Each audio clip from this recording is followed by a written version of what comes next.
за инвестицијско и техничко одржување и за набавка на опрема на националните установи пристигнале 239 проектни апликации за 2026 година.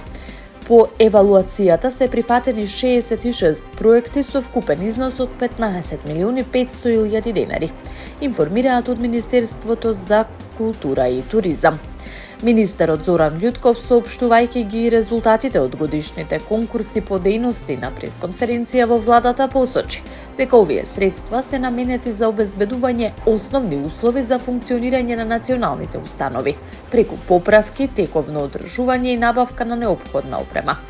Нагласи дека оваа година ќе биде година на инвестиции, на откочување на долготрајните проекти и година на обнова и градење на културните институции, за изградба на нови објекти, како и за реконструкција, адаптација и санација на постојните јавни установи од културата, се обезбедени 407 милиони денари, кои ќе се реализираат преку 13 значајни проекти. Како дел од проектите се наведуваат универзалната сала, изградбата на Турскиот театар Скопје, која е во последната фаза, нов објект за театар и библиотека во Тетово, изградба на објект Стар театар во Струмица, реконструкции на театарот при Центарот за култура Трајко Прокопиев во Куманово, на киното Партизан при Народниот театар Битола, санација на плафони и дел од фасадата на библиотеката Свети Климент Охридски во Скопје и многу други. За заштита на недвижно културно наследство пристигнале 249 пријави од установи, од кои се одобрени 19 проекти за 3 национални установи, додека 7 установи со делегиран буџет самостојно ќе управуваат со бројот на проектите и висината на износите. Од категоријата други корисници одобрени се 43 од 52 апликации, со вкупен буџет за реализација од 85.806.000 денари. Во музејската дејност пристигнале 515 пријави од музејски установи, одобрени се 83 проекти за национални установи без делегиран буџет. Другите ќе одлучуваат самостојно. Најголемиот дел од средствата се насочени кон националните установи како носители на конзервација, реставрација и системска заштита на културното наследство. Во 2026 инвестираме таму каде што е најпотребно, кај загрозеното наследство, кај објекти од национално значење и кај проекти со јасен континуитет, истакна Љутков. Министерството за образование и наука ги информира студентите дека рокот за пријавување за правото на субвенциониран студентски оброк за академската 2025-26 година трае до 5 февруари. Правото на субвенциониран студентски оброк може да го користат сите редовни студенти на додипломски студии кои имаат месечен приход помал од минималната нето плата, но и студентите запишани на постдипломски студии и на интегрирани студии на државните и на приватните универзитети во државата. Студентите кои ги исполнуваат условите, а не аплицирале досега, може да поднесат апликација електронски преку порталот на Министерството за образование и наука, велат од Министерството. Студентите на кои им било прекинато правото на субвенциониран оброк, а сметаат дека ги исполнуваат условите, може повторно да аплицираат. Овој рок е исто така отворен и за студентите кои не аплицирале во претходните активни рокови, информира Министерството за образование и наука.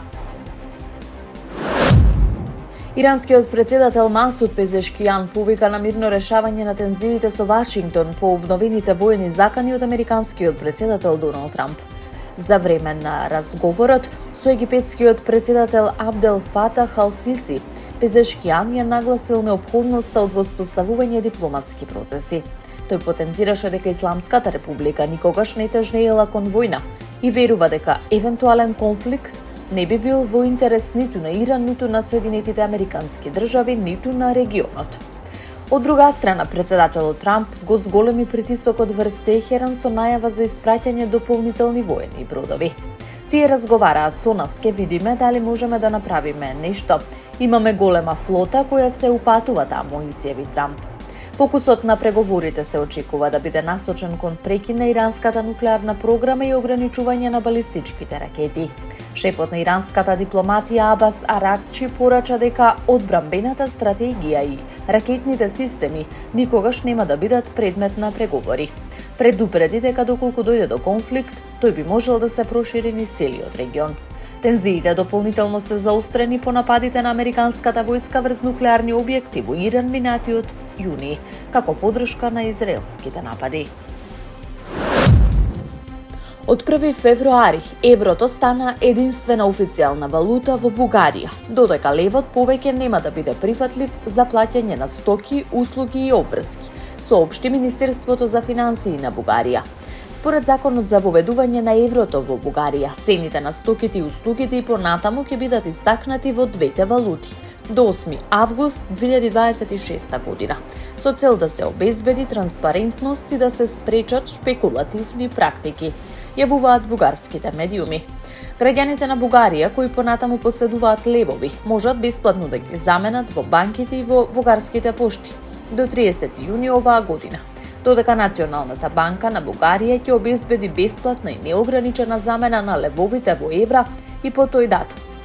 Министерството за финансии потсетува дека трговците веќе немаат обврска да примаат левови. Курсот во секоја транзакција се враќа исклучиво во евра. Бугарија на 1 јануари 2026 година официјално го воведе еврото и стана 21 членка на еврозоната, точно 19 години по влезот во Европската унија.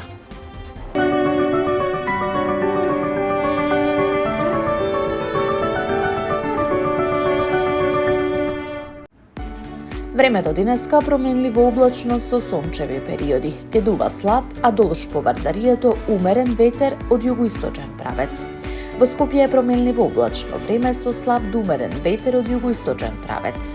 Во следните 2 дена времето ќе биде променливо облачно со сончеви периоди, но врнежи од дожд, а на планините од снег се очекуваат во четврток и петок. Дневната температура од вторник ќе биде во пораст.